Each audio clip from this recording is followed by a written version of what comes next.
Welcome to Paranormal Almanac with your host, Kurt Sandvik.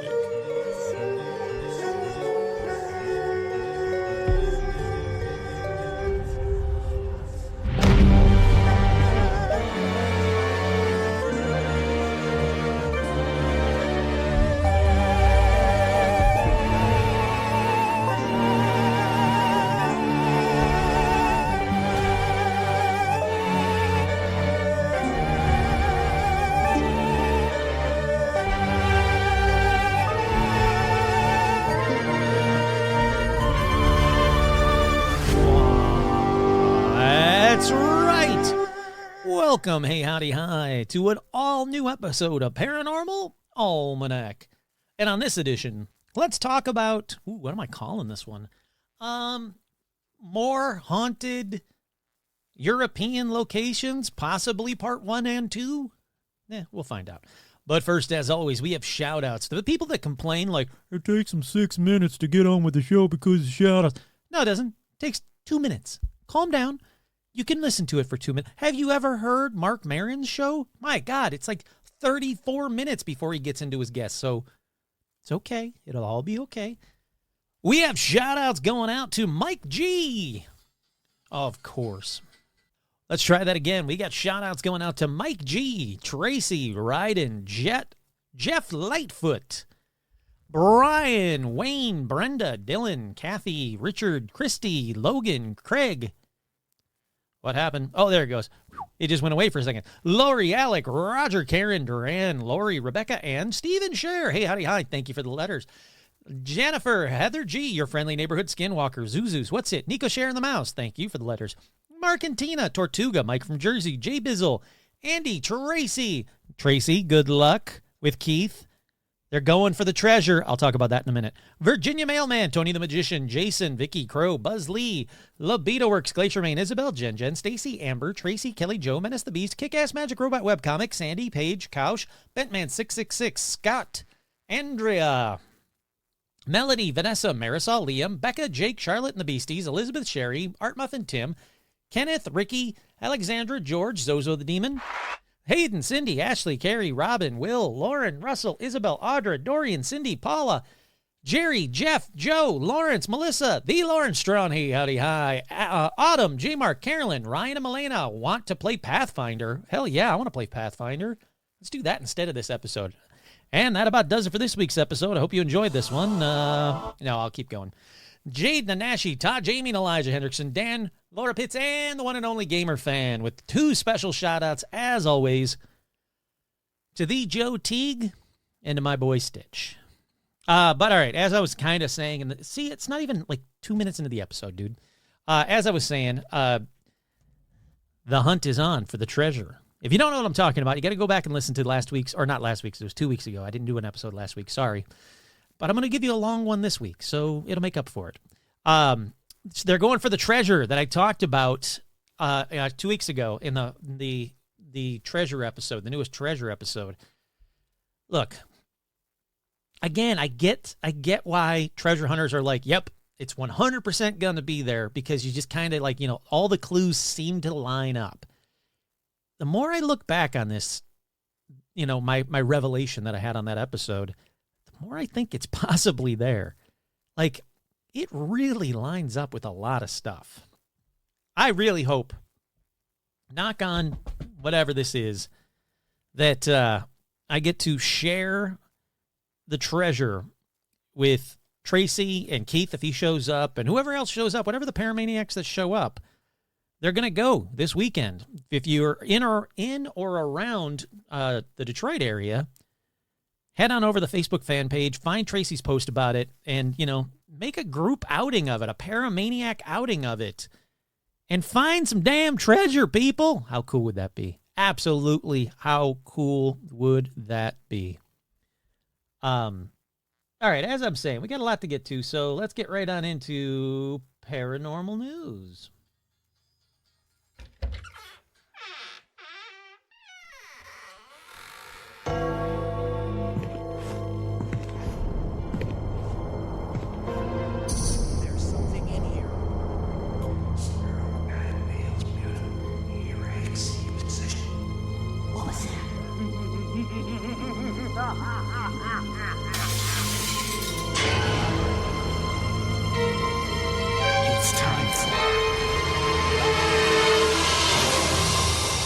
Paranormal news. Boy, I tell you, no one calls me for like all day except for like, scammers and whatnot. And then I start the episode and every neighbor in the world's like, well, I got to call Kurt. We got to tell him absolutely nothing. So I'm sure you heard the little bit of the my phone ringing at the beginning of the paranormal news music there. But the first story in paranormal news, new Apocalypso water slide will be open at the U.S.'s most haunted lake that has claimed 700 lives since 1956. Because nothing says like a fun family outing like going to a haunted lake that has claimed 700 lives since 1956. Look, when I was a kid, and even sometimes as an adult, and I'm in a swimming pool, and it's kind of dark out or whatever, and you're swimming around in a swimming pool, that's scary enough. And I think, oh my God, something's going to grab me. You couldn't pay me enough to go to Lake Lanier, situated in northern Georgia, which is known as the most haunted lake, claiming 700 lives since 1956. You couldn't pay me enough to be like, you want to go on this water slide? Hell no. No, I do not. None of that sounds like fun. Water slide, that sounds like fun. But the dead people living in a haunted lake or underwater on a haunted lake, no thank you. And you know that there's bodies that they haven't found yet that are still under there, just sitting under the water. It was bad enough that I can't think of the name of it. A few years ago, I wanted to go camping. So my buddy Phil was like, yeah, I'll go camping with you. He didn't have fun, so he won't go back. But I probably won't go back to that place because it's the lake where Naya Rivera, whatever her name is, from Glee. It's where she died. And it turns out, let's see, location. What's it called? Lake Piru or Piru or whatever. That's where I went camping. And we actually inflated my inflatable kayak and kayaked around Lake Piru, not knowing that this lake is a lake that if bodies go under, they stay under because there's a bunch of like tree branches and crap down there. So there's probably a bunch of dead bodies under that lake. I had no idea. I thought I was going to a happy, healthy, fun, non-filled with dead people body of water to camp with Stitch and this guy Phil, my buddy Phil. No, thank you. But back to this creepy-ass story. Remnants of ghost towns with abandoned streets and houses as well as intact tombstones can still be found at the lake's bottom. It's poltergeist. You guys are talking about poltergeist. While the deaths at Lake Lanier have not been attributed to supernatural causes, the submerged structures and trees pose a significant hazard to swimmers. That's what I was just talking about. The hidden dangers lurking beneath the water surfaces prove fatal for many unfortunate individuals. But despite this, they're planning on introducing a water park, including a water slide at Lake Lanier this summer. Fuck that. It's called Margaritaville. Sure, why not? At Lake Lanier Islands, they aim to create Georgia's largest water slide complex, boasting a total of 15 slides by 2024. So you have 15 consecutive kids going into this haunted lake and dying at a time. So that's fun. So we're going to do a Paramaniac meetup there. I won't be there, of course, but you guys can all go down there and water slide to your heart's content. Alrighty, up next in paranormal news. Come on, baby. Why are you stopping? There we go. Forget UFOs. Ex-U.S. Navy officer warns of unidentified underwater objects. It's technically USO, not UUO, but retired U.S. Admiral Tim Gallaudet said these unknown objects can sometimes travel in deep ocean waters without ever emerging. That's right. Rear Admiral and oceanographer Tim, whatever the hell his last name is, authored a white paper for Soul Foundation, a think tank, in which he mentions that unidentified submersible objects, there we go, need urgent attention. We have less research on transmedium UAPs and USOs than is ideal. These underwater anomalies jeopardize U.S. maritime security, which is already weakened by our relative ignorance about the global oceans. Their presence in the oceans at the same time presents an unprecedented opportunity for maritime science. To meet the security and scientific challenges, transmedium UAPs and USOs should be elevated to national ocean research priorities. Sure, why not? Yeah. Look, we know that the Tic Tacs we're seeing going in and out of the water. So, yeah, that's real. Okay. We know that's good. All right, moving on. Up next in paranormal news, a new documentary on Amazon Prime sees UFO hunters in the UK summon a UFO. Let's see, what's it called?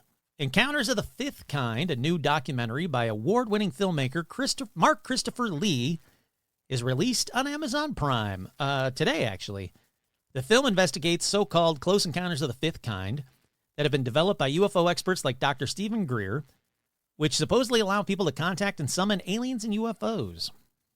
He says, this is Mark Christopher Lee says, it was an interesting evening, and we obviously saw a lot of planes and stars being a clear night, but we got to relax and hang out and talk UFOs with friends. But weirdly, as soon as we finished filming for the evening and started putting the cameras away, someone spotted something high up in the air that wasn't a star or a plane.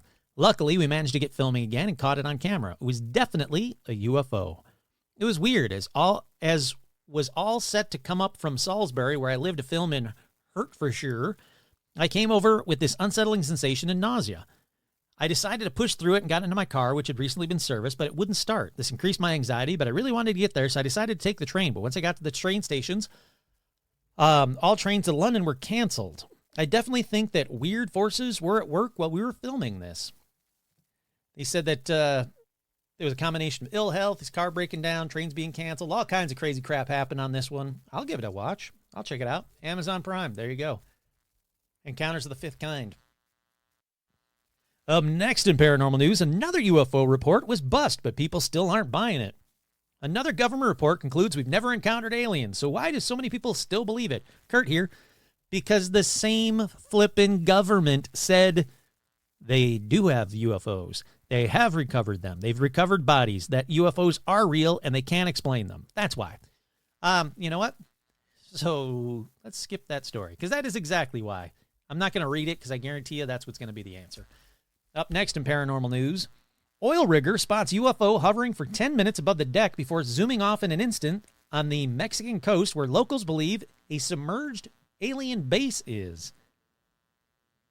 Let's see, a pair of UFOs were spotted soaring over an oil rig off the coast of Mexico, where locals have claimed it's home to a secret underwater alien base. A crew member of the vessel near Tampico snapped two images, one showing a saucer-shaped craft with glowing lights circling the base, and the other with the triangular design and three lights on the bottom.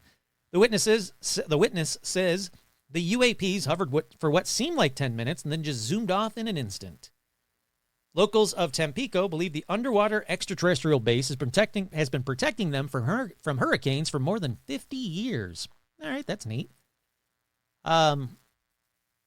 They spoke to oil rigger who only would go by his first name, Pat, who obtained the pictures and information in the sightings from a fellow colleague on another rig who was stationed in Tampico months before he arrived. He said, my contact said the UAP showed up as they were putting the oil rig's legs to the seabed. The rig, known as a jack-up, is a barge fitted with three long support legs that can be raised or lowered. Don't care about any of that. Let's move on. He said, and he goes on to say the exact same shit. One was round, the other one was a triangle. Very cool. There's photos, but I don't know. You can find it. Just look up oil rig UFO, and I'm sure you'll find the photos. Up next in paranormal news, not from Owen O'Fadigan, but the most compelling images supposedly showing Loch Ness Monster, Kurt here, not a monster, still defy explanations, according to famed experts. I don't know who the famed expert is, but a complete collection of photos reportedly showing Nessie were released this week, and the images are exciting the man who spent 3 decades searching for the mysterious beast. They are the most compelling surface images of the phenomena, Steve Felton. Yeah, all right. They still defy explanation. The photo in questions were taken by Kelly in 2018 and show a serpent-like figure on the surface of the loch in Inverness, Scotland. 15 of her shots were released this summer to high praise from Steve Feltham Feltham. And on Tuesday, all 71 photos taken by Kelly of Nessie were shared by the Cryptid Factor podcast. Well, what the hell, Come on my show. I'll do it. They're great photos that she said that I was just taking pictures with my Canon camera of Scott and our daughter Alyssa, who was then 5, about 200 meters from the shore, when, moving right to left at a steady speed, was this creature. It was spinning and rolling at times. We never saw a head or neck. After a couple of minutes, it just disappeared. We never saw it again. And yeah, the photos are great. They really are. Yeah. What can you say? Nessie's real, people. I know a lot of people still don't believe it, but there's something in there, and it's more than just a big fish. Alrighty, finally in paranormal news. I hope this one loads because it didn't load earlier. Flat Earth supporters now plan an Antarctica expedition to the edge of the world. Kurt here. Good. All you flat earthers, go. Get in this expedition. Prove me wrong. Go to the edge of the world and then jump off. If it literally is the edge of the world and it's not a sphere and you can jump off the edge and you all die, I'll apologize. Yeah, that's about it.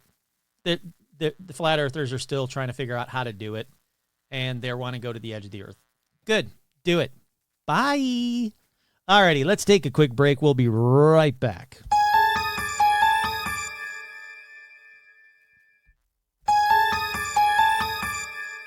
We are back, and before we get to this episode, I want to talk to you guys about TeePublic. TeePublic.com/stores/paranormal-almanac for all your Paranormal Almanac merch needs.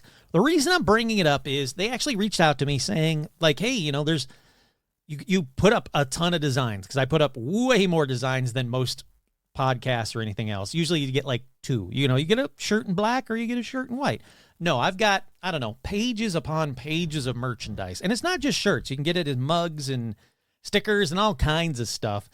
And they said, like, good job. That's awesome. And would you like to be part of this, like, little group of people that are promoting their merchandise as well as I apparently do? So I said, yeah, that sounds great. I don't know what I get out of it. I don't know what's going to, happen. It's just new. But I want to remind y'all, and I'm going to be doing it on every episode, to head on over to teepublic.com/stores with an S/paranormal-almanac. Check out the new merch I just bought, because I got to buy my own, I got to buy my own merch, and I'm not too proud to not buy my own merch. I just bought it says Paranormal Almanac, and then it's got an arrow pointing down, and it says not a monster, towards my penis or my belly, whatever. So I just bought one of those for myself. I can't wait to get it and start wearing it around. It's just good fun is what I'm saying. There's all kinds of fun designs. Go take a look. Stickers, mugs, onesies, baby onesies. You got a baby, you want to throw something inappropriate on a baby? Most of my shirts. There you go. I don't know. Go check it out. But anyhow, I wanted to do a European locations haunted episode, because every time I go through my list of episodes or topics that I want to talk about, there is a huge, huge, huge section on haunted European locations. And it makes sense to me. As an American, it makes total sense to me. You guys have been around for a hell of a lot longer. There's way more chances for ghosts to be made, a lot more bloody murders and wars and shit like that throughout the millennia. So I get it. In fact, you can't throw a dead chupacabra without hitting a haunted building in the UK or Europe or wherever. So it should come as no surprise that when I go through my list, there's tons of them. And I figured, well, why don't we check some more of these off of that list? And like I say, I don't know if this is going to be part 1 and part 2. I'm just going to go. What I'm going to do is I'm going to go. I'm going to start the episode right now, obviously, and just go through the list, tell you about the places until I get too tired and I'm like, okay, I think that's plenty. It could be an hour. It could be longer. Let's find out together. Also, the fun thing with doing the European ones is it's kind of fun to see how far back I can do that. Like, first we go back to, like, that thing. I want to see how far back I can go while doing this episode. And yeah, I should also say, before I get going, I know I keep, like, saying I'm going to start and then I don't. But before I get going, yes, I'm going to get places, names wrong, especially when I get to like Scandinavia, if I do on this episode.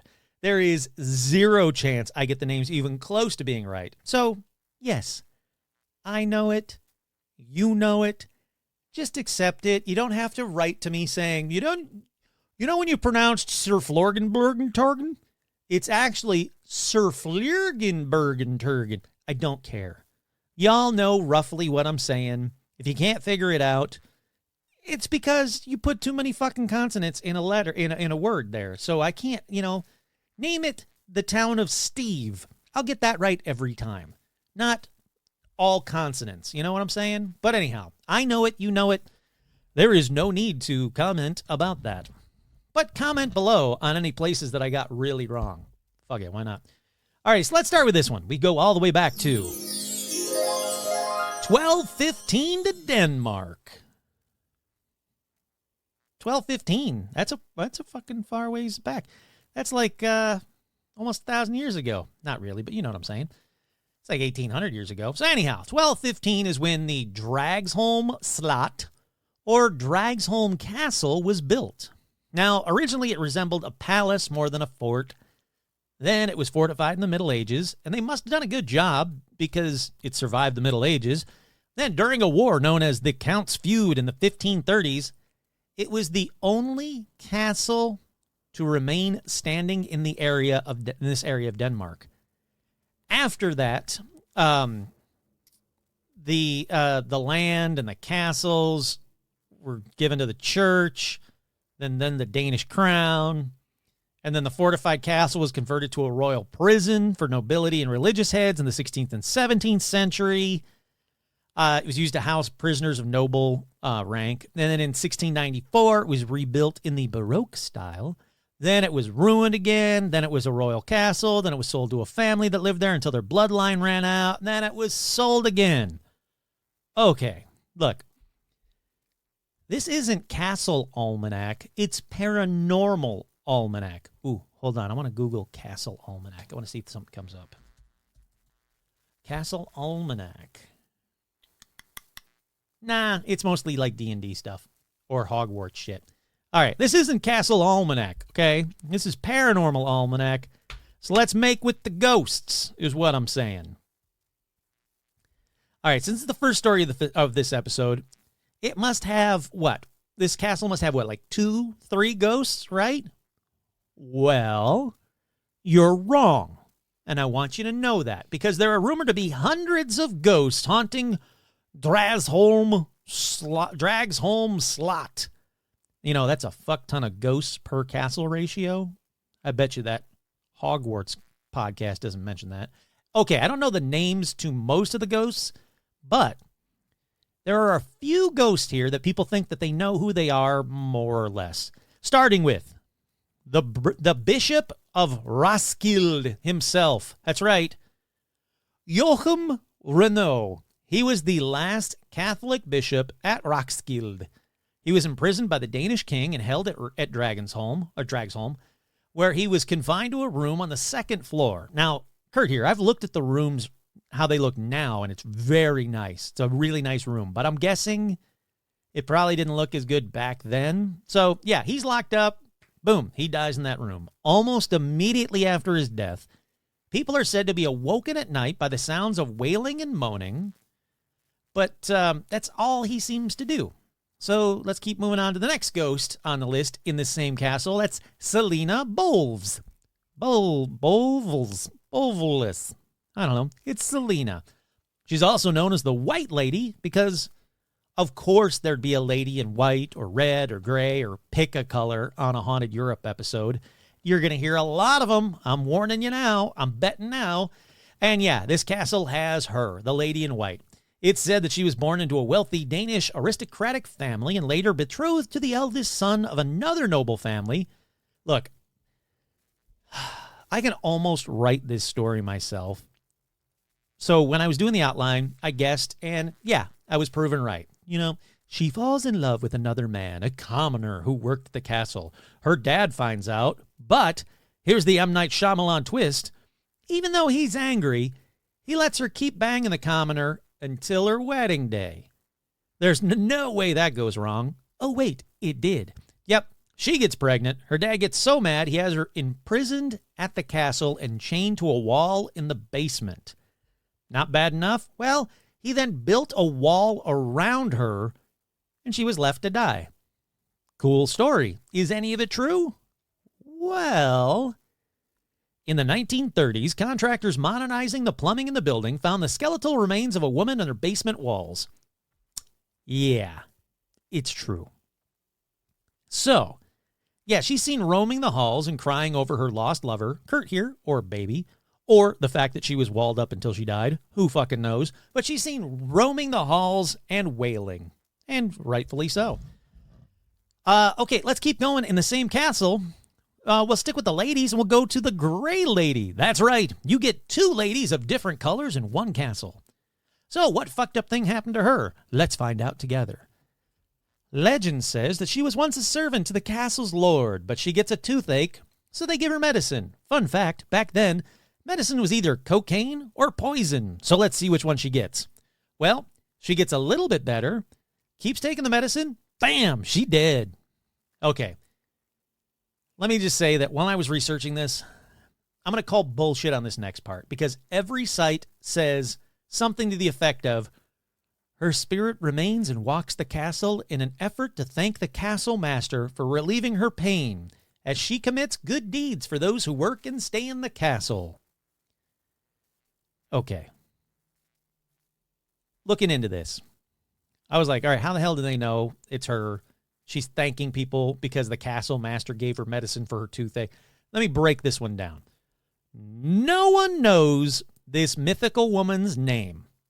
No one has a clue when she lived or died in the castle. But this fancy little toothache story, it's on every fucking site. Here, let me fix it for you. For decades and decades, people in this castle have seen a lady in the gray ghost wandering the halls of the castle. That's it. A lady in gray ghost. That's it. That's all you need. You don't need the toothache or the, thank you, castle master, for giving me the medicine, but I still die. Fuck that noise. I couldn't find one personal story or anyone getting any good deed from a ghost with a toothache at this castle. So, no.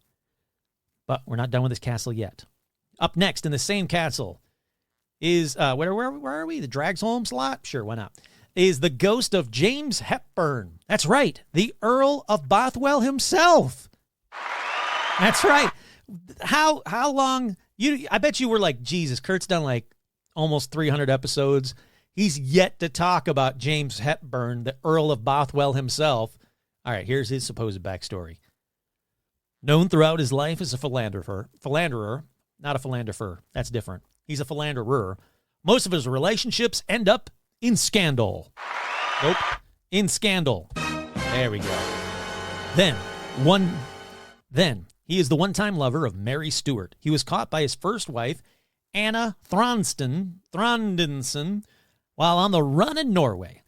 It seems he sold off all of his first wife, all of her shit and their dowry, and used that money to run off and fuck in a castle to this Mary Stuart lady.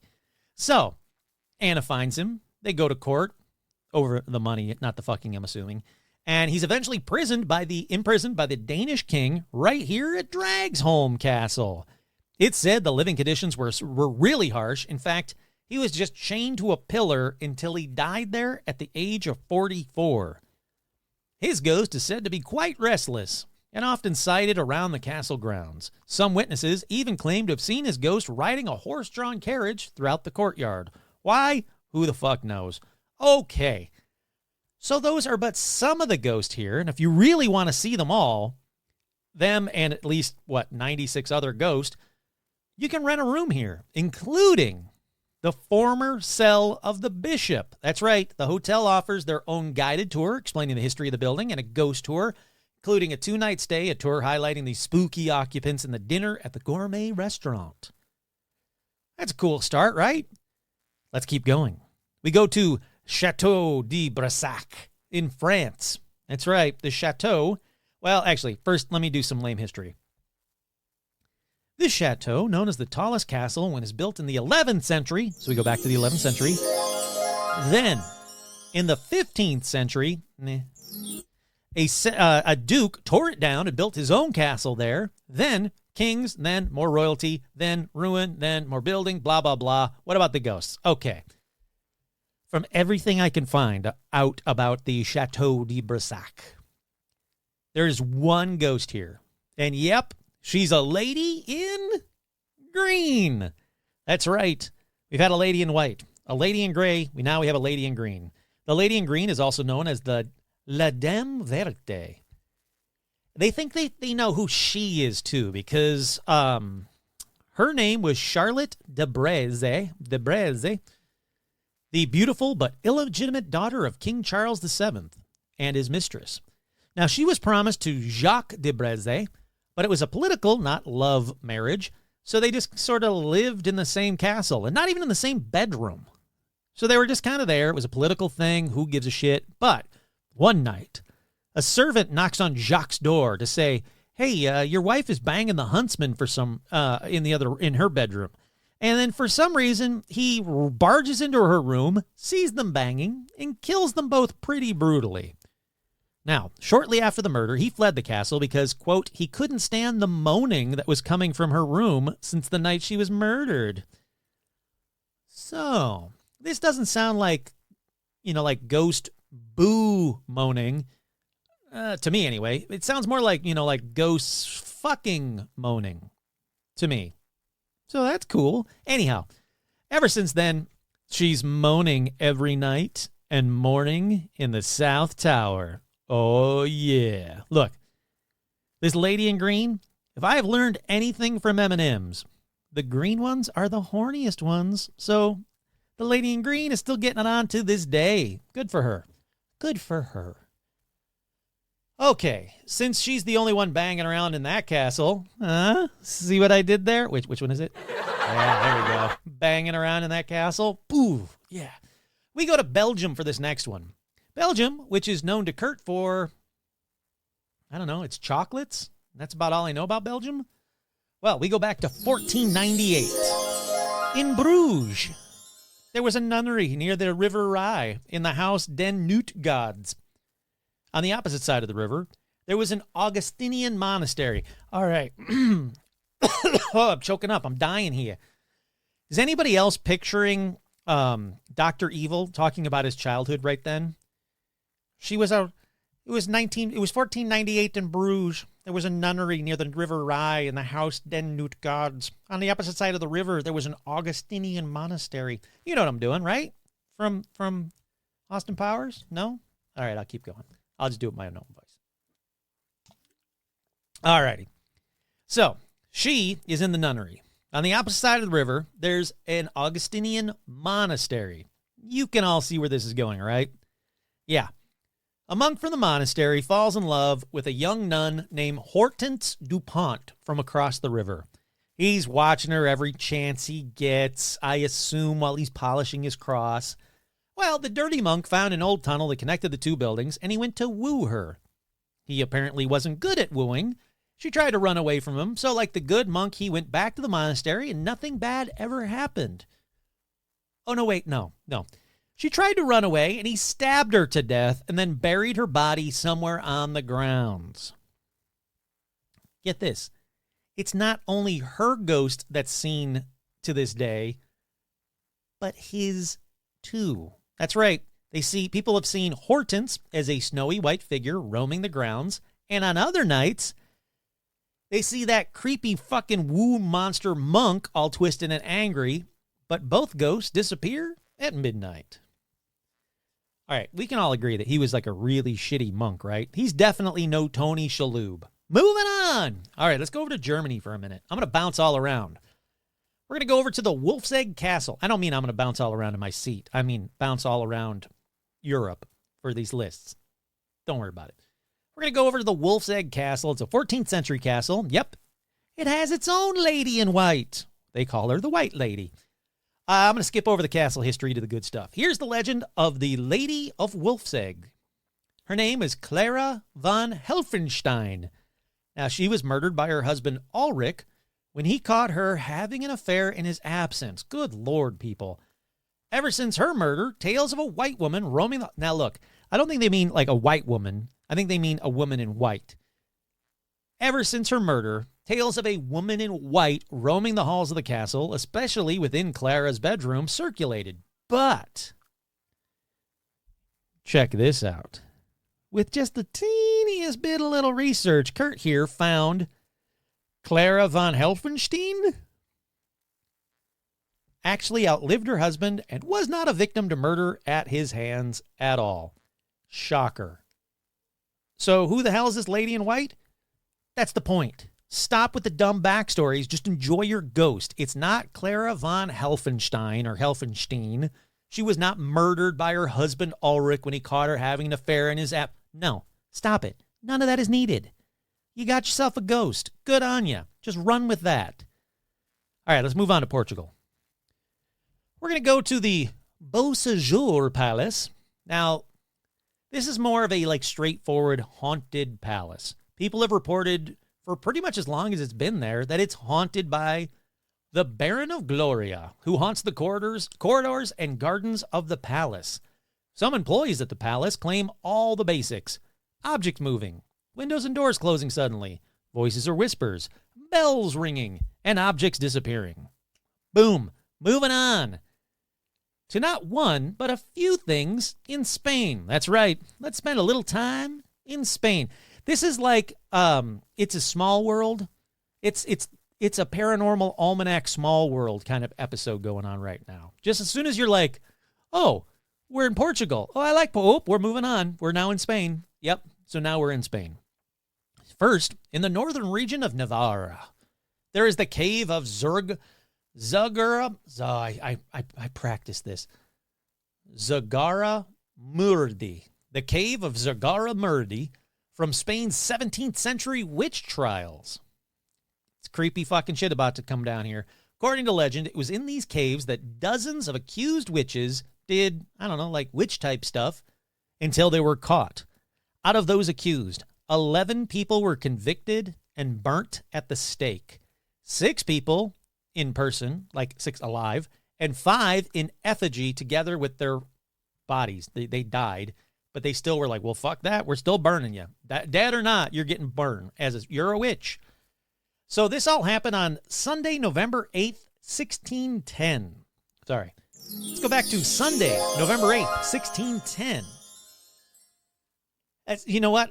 I got to go back to that. It sounds like 5 of those people got off a lot easier than the rest. So they're dead. Who gives a shit that we're still going to burn them at the stake? They're dead. You missed your chance. Let it go. But they seriously, Spain, way to out Salem. Now, look, it seems like this did indeed happen. There's a plaque at the site that commemorates the accused women, and also a small museum of witches is near there, too. But I can find a bunch of sites saying that this location is still haunted by the witches, but no stories of what happens there. So my guess is that either burnt witches are seen or smelled there. I don't know. No one says. They all say, oh, yeah, no, it's really haunted by the witches still. And then that's it. And then period. That's not a period-ending sentence. You can't say, if you ever go to the cave of Zagara Murdi, it's haunted by witches. Oh, no shit, what happens? I just told you it's haunted by witches. No, you got to give us more, people. You got to give me more. All right, staying in Spain. For this next part, it's more of a possible cryptid, possible legend, possible creepy as hell thing that Spain has just done forever, and it's kind of outgrown Spain's borders. It's growing, this possible cryptid, creepy ass hell thing. Its name is El Coco, which Kurt here, I just thought meant the cocoa. And that sounds like a delicious hot chocolate beverage. No, not here, not in Spain, and in Spanish-speaking countries, apparently, because El Coco is basically the boogeyman of Spain. Now, El Coco, sometimes called El Cuca, is a ghostly figure a dark figure, possibly a ghost, possibly a ghostly monster, dark, gross figure. Some even say that El Coco is a shapeshifter that is said to come out at night to kidnap and eat children. Now, it may immediately devour the child, leaving no trace, or it may spirit the child away to a place of no return. Still bad. In Spain, Portugal, and Latin America, parents sometimes invoke the Coco or Cuca as a way of discouraging their children from misbehaving. They actually sing lullabies or tell rhymes warning their children that if they don't obey their parents, El Coco will come and get them and then eat them. So I was like, I got to find out more about El Coco. The earliest known reference to El Coco that I could find comes from back to 1518. That's right, 1518 in the Auto da Barca de Purgatorio, or the Act of the Ship of Purgatory. It's a play written by Gil Vicente. El Coco is basically the devil, but here's the thing from that moment on, El Coco became known.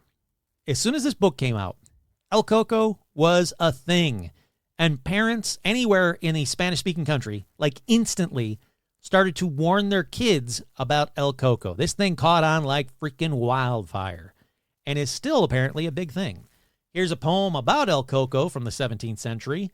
I'm not going to do it in its Spanish language. I'm going to do it in American, in English, because I can't speak another language. It says, "Sleep, child, sleep or else. Coco will come and eat you." Yep. That's the whole poem. Nothing says, like, I don't understand why my kid won't go to sleep. I tuck him in, and then I read him a poem. Oh, yeah? What poem do you read him?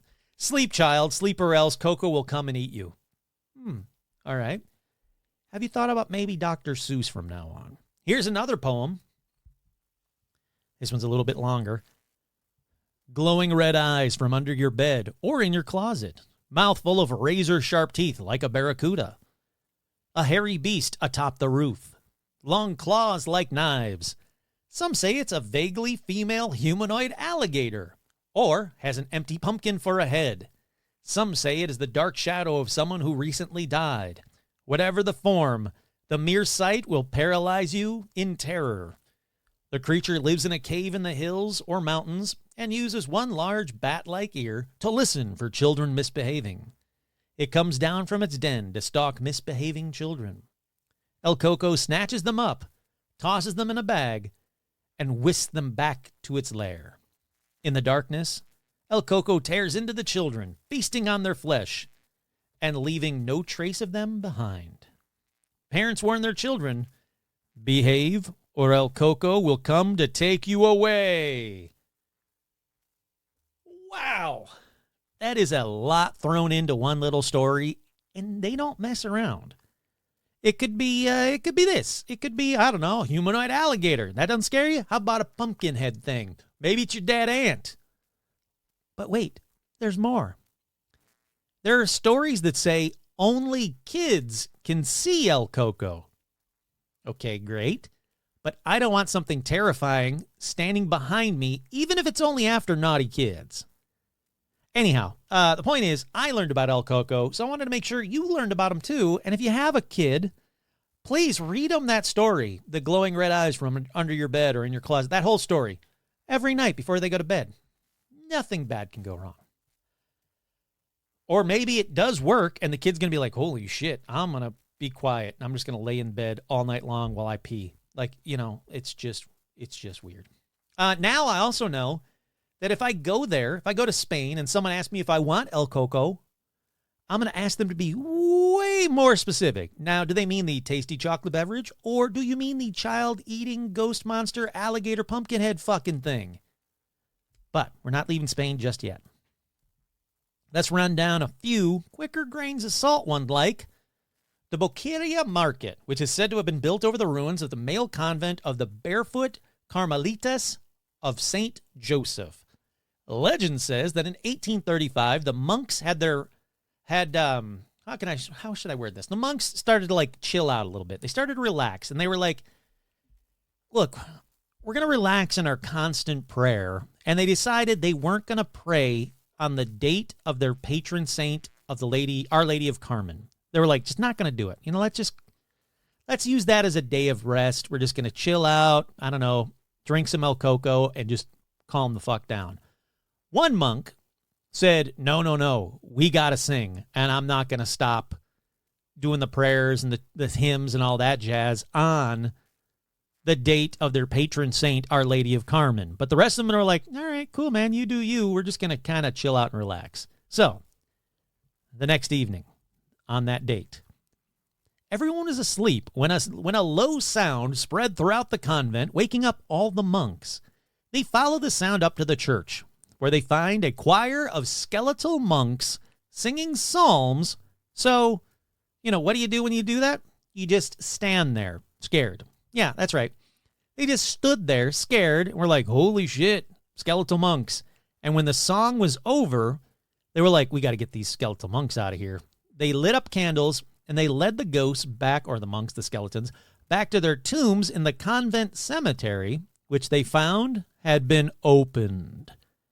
Now, the skeleton monks go in the tomb, and the living monks were like, ha-ha, and they immediately seal it back up. They run back to the church, I assume, to start singing to Carmen or whoever the hell she was. But no, they run back there, and they find one monk that hadn't stopped singing. They found that one monk lying dead in the exact spot the skeletons were singing. Kurt here. What the crap? Why was he killed? He kept singing. I don't know. Anyhow, legend says that 10 days later, the convent was destroyed in a fire and all the monks died. And if you go there on July 15th, which, as you all know, is Our Lady of Carmen's Eve, you can hear the sounds of ghosts walking and singing. I'm confused. Were the skeleton monks mad the other monks stopped singing? Or was that one monk's voice like so bad they were like, fuck this, we got to go there, teach him how to sing, and then kill him and sing it right? You know what I'm saying? I don't understand the point of, I don't know what you're supposed to get out of that story. If it's like an allegory, what are you supposed to, does that mean you should take days of rest, or does that mean you shouldn't, but if you don't, you're going to get killed by skeletal monks? I don't know. Alrighty, up next is the Montjuic Castle in Barcelona.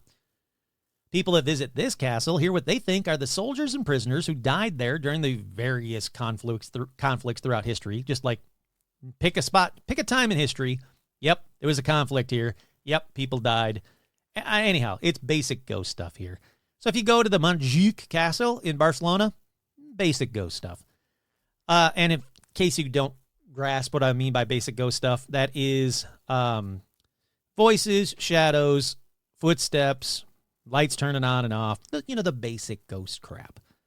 All right, let's go on to the next one, to Linares Palace in Madrid. Now, it's haunted by the ghost of the Marquis and Marquis. Look, Kurt here. I don't know what the difference. One is Marquis, Marquis. Marquis. I know how to say that one. The other one is, I'm assuming, the female version of that, Marquis, Marquise. I don't know how, is it Marquis and Marquis of Linares? I don't know. It's both of them is what I'm saying. Also, basic ghost stuff here because of, yep, you guessed it, a forbidden love affair. Like every other damn castle. Look, apparently you couldn't have a castle in the past without having a forbidden love affair that ends in death and ghosts. So we go on to the Manzanares El Real Castle near Madrid. I know I got all that wrong. I don't care. This castle is haunted by the ghost of a young girl who died tragically. Visitors have reported hearing mysterious laughter and the basic ghost stuff. But it's basic creepy kid ghost stuff, so slightly creepier. I just bit my tongue. Good times. Finally, for this edition in Spain, not this episode, for this edition in Spain is the Hornillos Palace in the province of Burgos. This palace is said to be haunted by the ghost of a lady known as La Malcasada, or the unhappily married woman, who, shocker here, you probably guessed it, is a woman who was married against her will and died of a broken heart. Ladies, I'm begging you, if you're listening to this episode, Kurt here, let's take it. Hold on. Let's take a quick breather. take a step back. Ladies of the lady paramaniacs that are listening to this episode right now. Guys, do whatever the hell you want to for like 30 seconds. Just relax. Ladies, I beg of you, do not go back in time to the time of castles. Because, yeah, it sounds cool. Like, I want to be a princess. I want to go back in time to the time of castles. Look, it's going to end really badly for you. You're going to fall in love, and you're going to be like, yeah, Kurt's wrong. I fell in love with this one guy. Oh, what's that?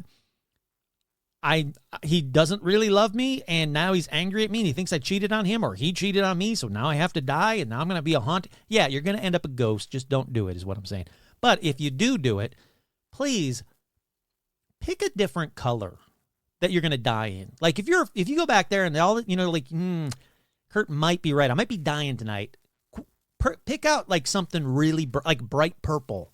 I don't know of a lady in purple ghost or tie-dye. The lady in tie-dye ghost. Or the lady in the Paranormal Almanac t-shirt ghost. That would really help me out a lot if you could do that one. That would really help me out. So, anyhow, guys, you can come back. Everybody, come on back.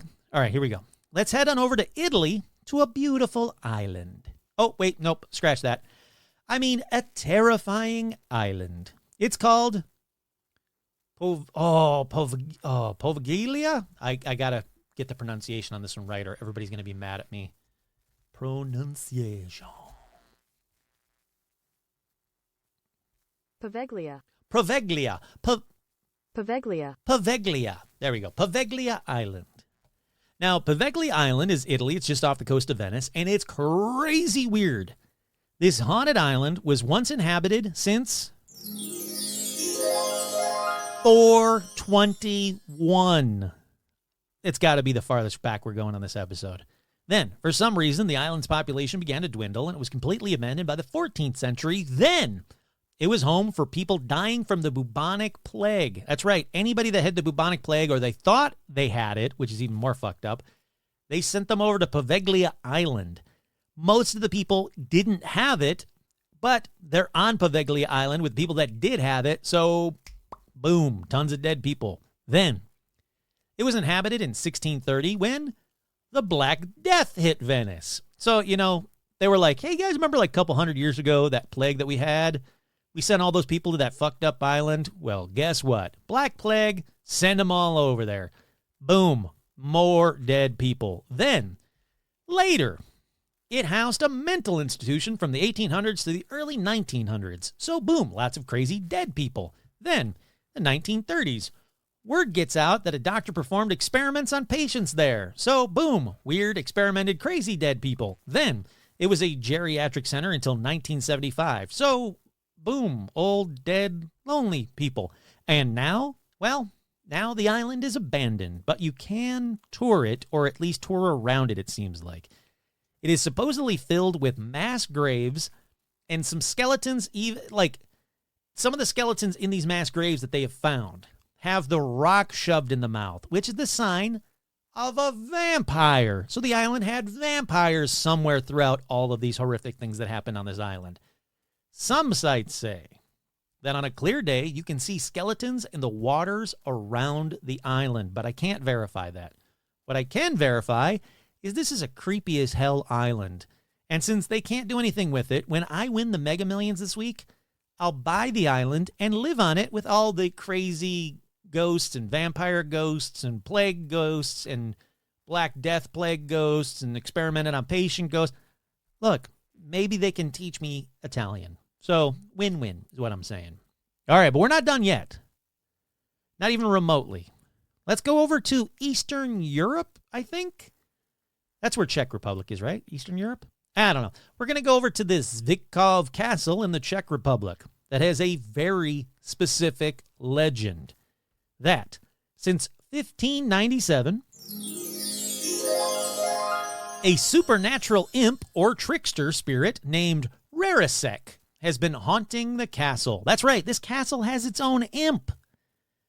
This imp, which is much better than a gimp. Like if you say, hey, Kurt, you want to go to the castle with the gimp or the castle with the imp? I'm going to pick imp every time. This imp has been reported here going back hundreds of years. It's most active in 2 of the castle's towers. One of them is, quote, The tower called Marco Manca, which is notable for its mysterious and cryptic stone markings or runes. The other is, quote, the tower called Hliza, also called the Black Tower, which is the oldest preserved structure in the castle complex. It's said the imp itself is infamous for carrying out all sorts of paranormal mischief, including pushing, poking, tripping visitors, causing electronic equipment to malfunction or stop working, moving objects, blowing out flames, creating electromagnetic disturbances, and even appearing as a diminutive troll-like apparition.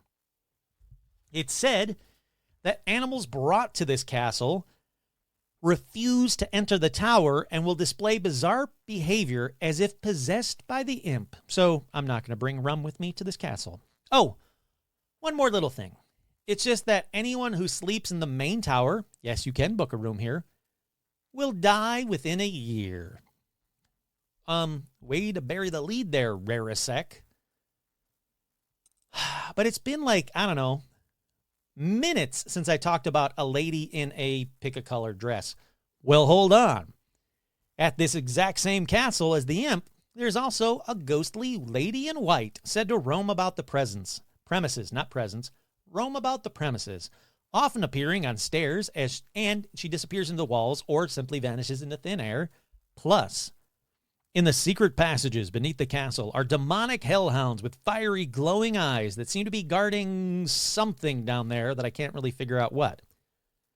So I figured something out. Look, if you're given like 6 months to live by a doctor, first, I'm sorry, that's sad. Please send me money because you're not going to need it. You're going to be dead in 6 months. But save some of that money, go to this castle, sleep in the room in that tower that says you're going to die like because of the imp. You might get more time is what I'm saying, because it says like you'll die within a year. So if you're given like, I don't know, 3 weeks to live, I guess technically 3 weeks is within a year. All right, I haven't figured that quite out yet, but if I figure out a way to extend your life and you get to see an imp or a lady in white, or you get to go down into the not-so-secret passages and find out what the hell the demon dogs are guarding. Look, you're going to die anyway is what I'm saying. You might as well make it a cool death. Also, please wear a Paranormal Almanac t-shirt. You can find them at tpublic.com/store/paranormal-almanac. All right, moving on to Finland. Hold on, I need to take a quick breath after that. And I need to take a drink of my Hint water. Not a sponsor, but Hint water, you should be a sponsor because I'm drinking the shit out of you. It's amazing. So it's like fruit-infused water. It's really fucking good. All right. We're almost like in an hour. I'm not even close to being done. Let's move on to Finland. Because in Finland, the most famous ghost in the Kruunahaka district, sure, nailed that one, is a headless colonel who haunts the building on the corner of Varankatu and Merit Ulankatu. Sure. That ghost is named Alexei. I got that right, I'm pretty sure. He is often heard talking in the empty rooms of the building, but Colonel Alexei isn't just known for just talking in empty rooms. It's not that exciting, but he's also seen in the elevator. And when he's seen, he's holding his head under his arm. How freaking cool is that?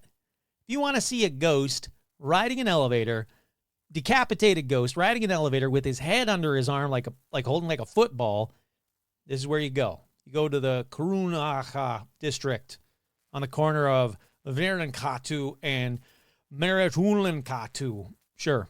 Anyhow, he also likes to make a mess of all the research papers off the university of the university researchers who work in the building. So you got that going for you too. Let's stay in Finland for a minute. We're going to go on to I'm going to learn how to pronounce this one because I don't have even a chance of getting this one right. Oh, the computer is like, I don't know, man. Look, it's not a thing. Really? They don't, I can't. Well, let's try this one. Tuomarinkaila. Tuomarinkaila. We're going to the Tuomarinkaila manor. I guess I kind of would have said that kind of right. It was built by military treasurer Johannes Weckstromen in the late 1700s. The manor house is haunted by Natalia Kavalaf, who was the daughter of the original owner. Sadly, it doesn't say what color dress she wears, but don't worry, because there's also an old woman in white who's seen in the attic and the park of the manor house. Whew. It's been like a whole minute or two since I talked about a lady in the color. All right, let's keep this party going. Let's head off to Sweden again, to the Borgvatnet Vicarage in the tiny town of Borgvatnet. And I mean tiny. This teeny tiny village only has 50 residents and is also the most haunted homes in all of Sweden since 1947. I don't know what the hell happened prior to 1947, but we'll get to that. So the first paranormal sighting in the town happened in 1927 when a priest saw, he saw his wet clothes on the clothesline that were, like his wet clothes were hanging on the clothesline, and he saw them just get torn apart by nothing. Then, 3 years later, another priest saw a phantom lady in the building's great hall. Then a few years after that, another priest heard footsteps and doors squeaking open, though nobody was around. Look, there's a lot of priests for a town of 50 people. So far, it's all priests. So the townspeople didn't really talk about the ghosts they kept seeing until 1947, like I said, when a journalist was passing through, and he heard all the ghost stories. And he interviewed a then priest, shocking, who said, yeah, there are a lot of ghosts in this village. All right. Is this entire village made up of nothing but ghosts and priests? Because that's cool if that's the case. Now, the priest said he was going to spend the next year doing a scientific investigation of the place. And after years of so many ghosts, he's like, you know what? There's got to be someone that will do a scientific investigation. It's going to be me, science priest. So the reporter named him Spock Prostgarden, literally the ghost vicarage, which seems like a good nickname. Now, if you go there today, the former vicarage is now a B&B, and guests staying there have reported the usual ghost stuff and also rocking chairs rocking on their own. So, I guess if you want to go to a weird, tiny priest and ghost-filled village, Borgvatnet town village is the place to go in Sweden. Moving on, let's go to Stockholm and the old town of Stortorget. Man, this is so Swedish, chef. After something called the Stockholm Bloodbath of 1520 happened. Ooh, this has got to be not gross at all. It's called the Stockholm Bloodbath of 1520. After invading Sweden, the Danish king Christian II rounded up 92 members of the Swedish nobility who had opposed him in Stortorget, the big square, and proceeded to carry out a mass execution. Over the course of a few days in early November, he just started beheading and hanging each of his opponents, one by one. There are tales from back in that time of blood pooling up in rivulets between basically the blood was pooling up between the cobblestones on the street. There was just it was just blood everywhere is basically what I'm saying. And to this day, people say they can see blood flowing between the square's cobblestones in November. There were a bunch of ghost stories until 1650 when Mr. Schantz built his red house there, and he included 92 white stones, one for each person killed. Legend says that if a stone is ever removed from this house, the ghost will rise up and haunt Stockholm for eternity. So, I'm going to take a white stone. Look, the ghosts don't follow you home. They just haunt the town. So you go there, you pull out a stone, boom, tons of ghosts. You get to do all the paranormal activity, paranormal investigations you want to do, and you can just leave, and the ghosts are just stuck there. They're just there. But it seems like minutes since I talked about a lady in white, so let me fix that. And for that, we go to Krusenberg Manor. It has its own lady in white, and she's thought to be a friendly ghost who keeps an eye on everyone at the manor house, and they encourage you to talk to her when you stay there. That's not a joke.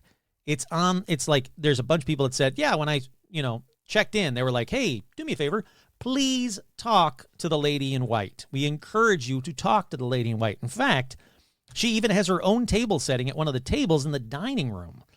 But, sorry guys, so far she's only ever been seen by other women. Whew, I got to admit, I'm getting kind of winded, but I'm going to keep going a little bit longer. Let's go on to the Norse Castle in Upland. It is actually only one actual ghost sighting that I can find, so here's a quick one on it. In 1898, author Werner von Heidenstam, Kurt here, I think he wrote, Are You There, Margaret? Are You There, God? It's me, Margaret, I think. Well, he visited Norse Castle while writing the final chapter of his book, Carol Lerner. Oh, no, it's not Are You There, God? It's me, Margaret. He wrote Carol Lerner. Anyhow, he says he was visited by the ghost of King Carl the 12th. He said his face was white as plaster. The gloves were white. The ghost sat down in a chair with a sword across his lap. Kurt here. Could be Michael Jackson.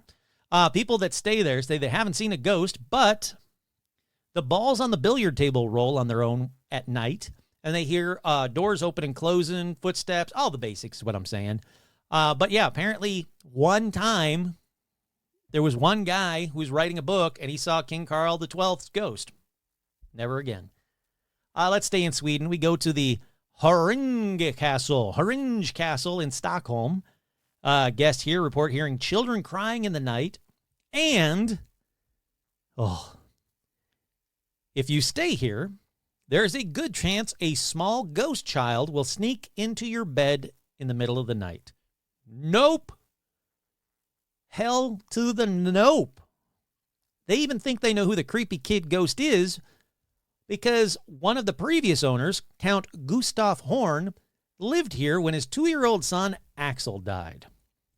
Kurt here. One spot I won't be staying at when I visit Sweden is this creepy kid castle called the Haringe Castle.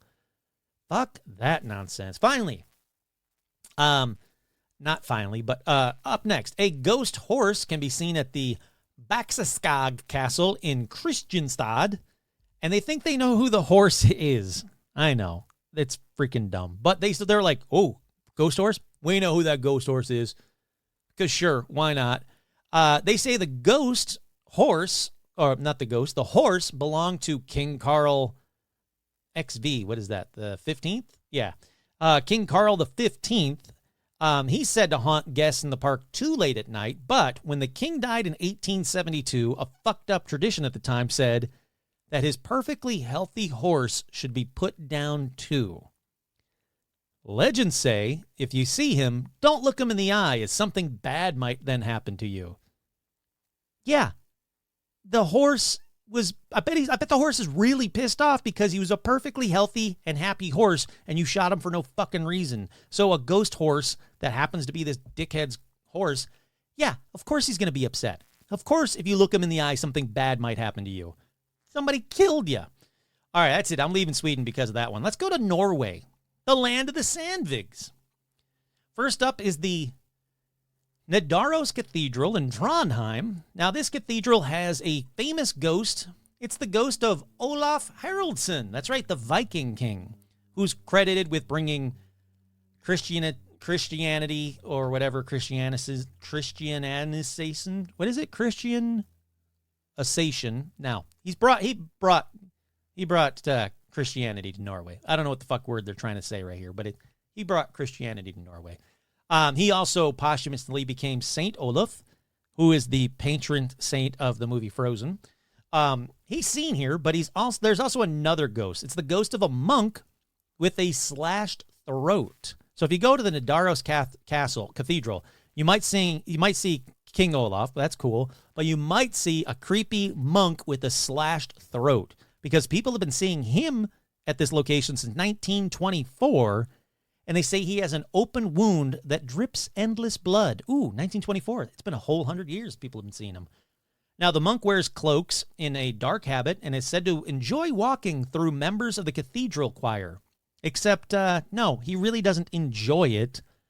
I wouldn't say he enjoys it because one time, people that were there at the Nidaros Cathedral said that this ghost monk with the slashed throat attempted to choke a priest right in front of worshipers. Now, fun fact, they don't know why there's a ghost there, monk there, I should say. They don't know why there's a monk there because no monks have ever lived or died at the cathedral. But Many people also report the sounds of chanting and organ music coming from the cathedral at night. That's creepy. So, cool cathedral to check out in Trondheim in Norway, the Nidaros or whatever it's called. I want to see the monk. Yeah, it'd be cool to see King Olaf or whatever, Saint Olaf, but the monk choking out priests during a worship, church. I'm sorry. If you're very religious, you might be offended by what I'm about to say, but church can be kind of boring sometimes. If I knew as a kid, going to church, that every so often this ghost monk with a slit throat might choke out a priest right in front of me, I would have been up. I would have been down front. Yep, I would have been right in the front row, singing my little heart out to the hymnals, waiting to be like, oh, come on, monk, choke that fucking priest out. Nope. That would have got me, man. All right, anyway, let's keep on moving on. Let's move on to the Dalen Hotel in Telemark, Norway. Kurt here. I think this is where telemarketers originally came from. This hotel is one hotspot. That's room 17, where the ghost known as the English Lady is seen. Now, she was formerly known as Miss Greenfield of England. She checked into the Dalen Hotel, on a spring morning in the late 19th century, where she spent several months as a guest, and she apparently was pregnant throughout her stay because when she left behind a dead baby. But who knows? Maybe that's a Norwegian tradition. Like if you stay at a hotel in Norway, in Telemark, for months on end, when you leave, you got to leave a dead baby. I don't know. Anyhow, she was quickly found and arrested and charged with murder, but she took her own life before the trial could begin. To this day, a table is set for her in the hotel restaurant. Kurt here, I do not want to sit at that table. And I will call her the lady in bloody clothes because of the dead baby she left behind, because I think that's a way better name than the English lady. The English lady is way too proper. You say English lady, I think Mary Poppins. I don't think a lady that leaves dead babies behind in hotels. But, that's just me. Screw it. Let's keep going. Let's move on to the Hotel Union Oi, where we're back to this old story. Here we go. You ready? It began with the servant girl Linda, who fell madly in love with one of Emperor Wilhelm's officers, a German duke trapped in an unhappy arranged marriage. The love between the two blossomed, and whenever the duke visited, he and Linda would always stay in the Blue Room. That's right, the Blue Room. But when the Duke was eventually denied a divorce, he tragically committed suicide, shortly followed by after she committed suicide of a broken heart. How? Well, she disappeared into the lake wearing a wedding dress and a crown of flowers. Look, if you're going to go out, that's the way to do it. People will remember that. She committed suicide. Oh, I'm sorry. Did she hang herself in the Blue Room? No. She wore a wedding dress and a crown of flowers and just walked into the lake and never came back. Also, let's put up a water park on that lake. Just a bunch of water slides that go right over. You can go into the water. Who knows? Maybe you'll find a corpse wearing a wedding dress and a crown of flowers. Look, ever since then, people have been hearing the ghost of Linda weep in the Blue Room. All right. I don't know who I'm telling this to because they're all freaking dead at this point, but you could just run away with each other. You don't need to kill yourselves. Joe, she wouldn't give you a divorce. Leave. Just fucking go. Move away. Go someplace else with your love and don't have to do weird death things and be ghosts forever. Come on. Could you not? All right, let's move on to the Bærumsvirk. That's right. You guessed it. It's been a hot minute for a lady in green. Wait, did I do the Bærumsvirk already? Why does this sound the same? Nope, I didn't. They say she was Anna Krefting, the woman who owned and ran the Bærumsvirk for 50 years in the 18th century. She's often spotted in the restaurant's second floor, dressed in a green dress. But they also have a bizarre thing that happens in the administration building of the Bærumsvirk shopping district. That's right. It's not just a lady in green that's seen wandering around for no fucking reason. But every night, a phone rings at the exact same time. Those who pick it up never hear anything but an odd, static hissing sound on the other end. Technicians have been trying to figure out what causes the phone to ring every night, but with no success. I wish they would say what time the phone would ring. There should be a bunch of TikToks of people like answering the phone. Those would get 1 million hits. I mean, I'm guessing. It just seems, or just disconnect the phone. If the phone's still doing this after the phone line's been disconnected, like you cut the line or whatever, then you got something. Otherwise, it sounds like, there's just something wrong with your phone is what I'm saying. All right, let's go on to the Blaffervergat. That's right, the Blaffervergat is an old mining town. Has a ghost named the Blamenen that used to prevent disasters by turning up with a lantern to warn miners. It happened more than once, apparently. The site of Blamenen wasn't always welcome, though, because his appearance was often linked to death or disaster, even though Blamenen was actually apparently trying to prevent deaths and disasters. The worst accident at the Blaffervergat occurred in 1854 when 6 men were killed in the mines. Only 1 man survived to tell the story of Blamenen's apparition. I'm going to pick up a little bit of speed here. Whew, I'm getting winded. Let's go to the church ruins of Ness in Vormsen in eastern Norway.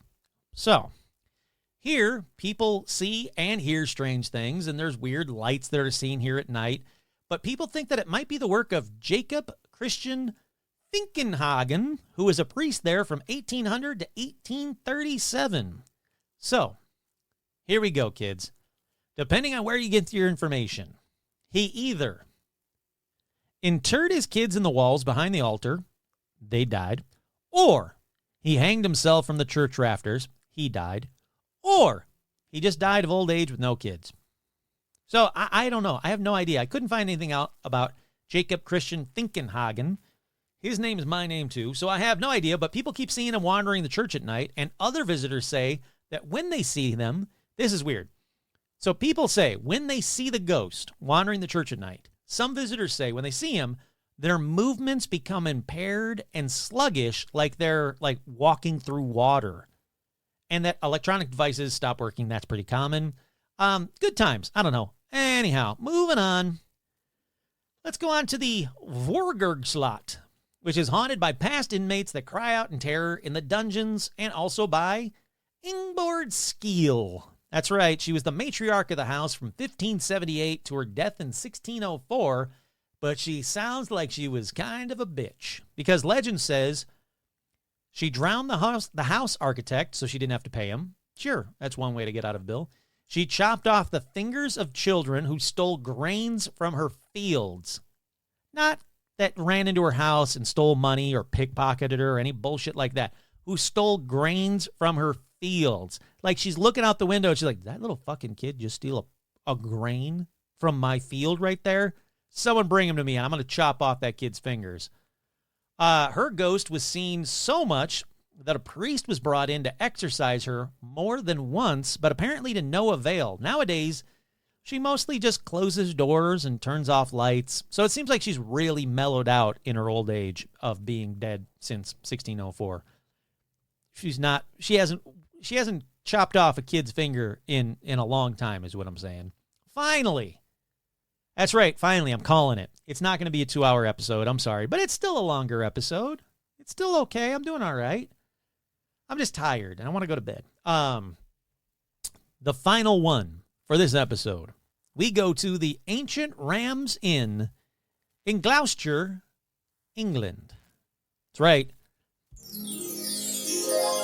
Built in 1145, but legends say that before the building's construction in 1145, the site was home to a multi-millennial pagan burial grounds that lies on the ley lines which trace directly back to Stonehenge. There's a whole lot of grain of salt bullshit in that. So what they're saying is that way before 1145, this site was home to a pagan burial ground that went on for a multi-millennia, not for just a millennia, and that if you drew a bunch of lines in whatever direction you have to draw in, you're going to be on the same ley line as Stonehenge. Okay, cool. The inn was also used by priests who kept slaves and workers in there while they helped build, and why help, that's bullshit. The slaves and workers built St. Mary's Church.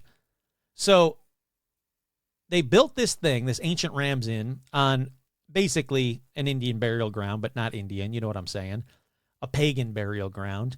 And then they kept slaves and workers in there who lived in it while they built St. Mary's Church. Grain of salt, but it's also reported that it was the scene of a child sacrifice and devil worshiping. I'm assuming during the pagan era, not during we got to go build St. Mary's Church. But before we go, let's do a quick child sacrifice and a devil worship real quick, and then we'll go work on that. Look, this place has everything is what I'm saying. They redirected the water around St. Mary's Church, and it supposedly caused a portal for dark energy to open up. Sure, why not? The inn is now filled with ghosts, and tons of ghosts. Like the former innkeeper's daughter, who was hanged in the attic. The spirits of ritually murdered children, sure. Exorcisms are still seen here, but like ghosts of exorcisms. Like they're seeing the exorcisms play out here. They have the bishop's room, which is the most haunted room in the ancient Ram's Inn. Ancient Ram Inn. This is where bishops stayed in the past, and the room is supposedly haunted by the spirits of several bishops today.